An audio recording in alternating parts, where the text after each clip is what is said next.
আসসালামু আলাইকুম ওয়া রাহমাতুল্লাহ নাহমাদুহু ওয়া নুসাল্লি ওয়া নুসাল্লিমু আলা রাসূলিহিল কারীম আম্মা বা'দ।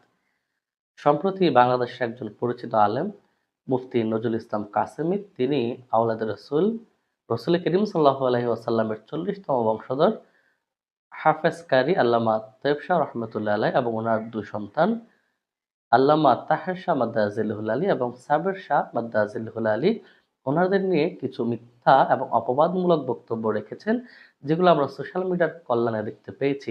তো এই বক্তব্যগুলো খণ্ডন করা যুগের চাহিদার জন্য খুবই প্রয়োজন এবং মাযহাবের জন্য জাতিকে এই বক্তব্যগুলো খণ্ডন করে সঠিক তথ্য দেওয়া খুবই প্রয়োজন বলে মনে করছি এবং এজন্যই আজকে আমার কথা বলা। দেখেন, তিনি সেখানে আমি খেয়াল করেছি ৩টি বিষয়ে বেশি কথা বলেছেন। প্রথমত তিনি বলেছেন যে আল্লামা তৈয়ব শাহ রহমতুল্লাহ আলাইহি এটি উনি পাকিস্তান থেকে ইম্পোর্টেড মাল। দেখেন, নাউজুবিল্লাহ মিন যালিক। আল্লামা তৈয়ব শাহ রহমতুল্লাহ আলাইহি তিনি রাসূল করিম সাল্লাল্লাহু আলাইহি ওয়াসাল্লামের ৪০তম বংশধর। তিনি পাকিস্তান থেকে আফ্রিকা হয়ে মায়ানমার হয়ে বাংলাদেশে ইসলাম প্রচার করেছেন। বিশ্বের বিভিন্ন দেশে ওনার খানাকা রয়েছে, ওনার ভক্ত মুরিদ রয়েছে যারা ইসলামের সঠিক রূপরেখা আহলে সুন্নাত ওয়াল জামাতের খ্যাতমত করে যাচ্ছেন। বাংলাদেশেও তিনি আগমন করেছেন এবং এখানে জাসরে জুলুস তিনি প্রতিষ্ঠা করেছেন। এখানে মাদ্রাসা, মসজিদ, খানাকা তিনি প্রতিষ্ঠা করেছেন। সুফিবাদের দরস তিনি বাংলাদেশের জনতাকে দিয়েছেন। সুতরাং ওনাকে এইভাবে পাকিস্তান থেকে ইম্পোর্টেড মাল এই ধরনের খারাপ শব্দের মাধ্যমে সম্বোধন করা নিশ্চয়ই ঈমান হানিকর শব্দ উচ্চারণ, ঈমান হানিকর বক্তব্য।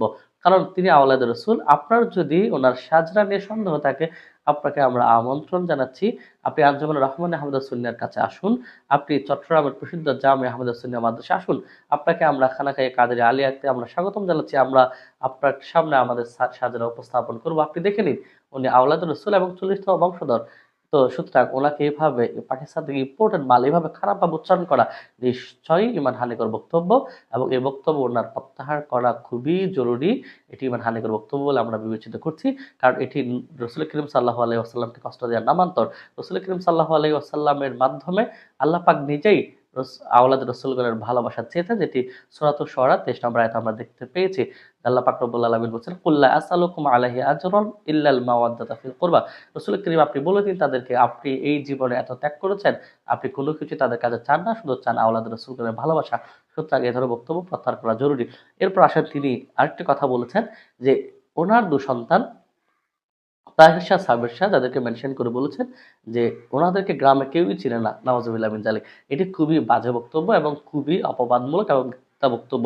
আমি শুধু সাবির শাহ মাদ্দাজিল্লুহুল আলীর কথা বলতে চাই, যিনি বর্তমান খাইবার পাখতুনখোয়া প্রদেশের বর্তমান পাকিস্তান সরকারের একজন সিনেটর এবং তিনি পাকিস্তানের উত্তর পশ্চিম প্রদেশের হরিপুর থেকে, খাইবার পাখতুনখোয়া থেকে তিনি ১৯৮৮ সালে, ১৯৯০ সালে, ১৯৯৩ সালে এবং ১৯৯৭ সালে তিনি সেখানকার এমপি নির্বাচিত হয়েছেন এবং তিনি পাকিস্তানের উত্তর পশ্চিম সীমান্ত প্রদেশের হরিপুরের খাইবার পাখতুনখোয়া প্রদেশের ১৮তম মুখ্যমন্ত্রী তথা প্রধানমন্ত্রী হিসেবে ২০ অক্টোবর ১৯৯৩ থেকে ২৫ ফেব্রুয়ারি ১৯৯৪ পর্যন্ত দায়িত্ব পালন করেন।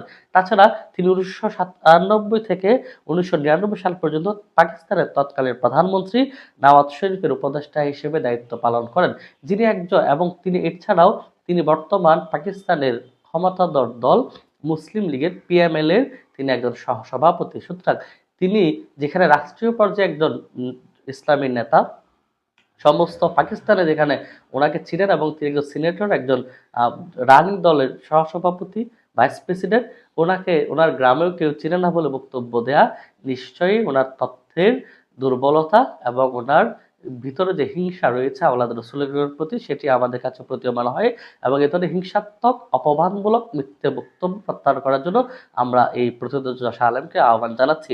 এবং দেখেন, এরপর তিনি একটি কথা বলেছেন যে লাখ লাখ টাকায় ওনাদের হাতের ছোঁয়া ডিম বিক্রি হয়, ওনাদের ফু দেওয়া পানি লাখ লাখ টাকায় বিক্রি হয়। এই ধরনের কোনো তথ্য আমরা ওনাকে চ্যালেঞ্জ করছি না, সম্মান করছি, কিন্তু আমরা ওনার সসম্মান ওনাকে বলতে চাই, উনি এই ধরনের কোনো তথ্য যদি প্রমাণ করতে পারেন আমরা ওনার তথ্য মেনে নিব। আর যদি তিনি প্রমাণ করতে না পারেন, ওনার এই বক্তব্য প্রত্যাহার করে ক্ষমা চাওয়া জরুরি। যে আমাদের জাসরে জুলুস হয়, যেখানে নবী প্রেমের ঢল নামে, সেখানে নবী প্রেমিকরা জাসরে জুলুস করে ইয়া নবী সালাম আলাইকা রাসূল করিম সাল্লাল্লাহু আলাইহি ওয়াসাল্লামকে সম্মান জানান। এখানে কোনো ডিম বিক্রি হয় না, পানি বিক্রি হয় না। এই যে লাখ টাকায় পানি বিক্রি হওয়া, ডিম বিক্রি হওয়ার যে কথা বলেছে, খুবই বাজে মিথ্যে এবং অপবাদমূলক বক্তব্য আওলাদ রাসূলগণের প্রতি আমরা আহ্বান জানাচ্ছি, আপনি এই ধরনের বাজে, মিথ্যে, অপবাদমূলক বক্তব্য প্রত্যাহার করবেন এবং জাতিকে সঠিক পথের দিশা দেবেন। আসসালামু আলাইকুম ওয়া রাহমাতুল্লাহ।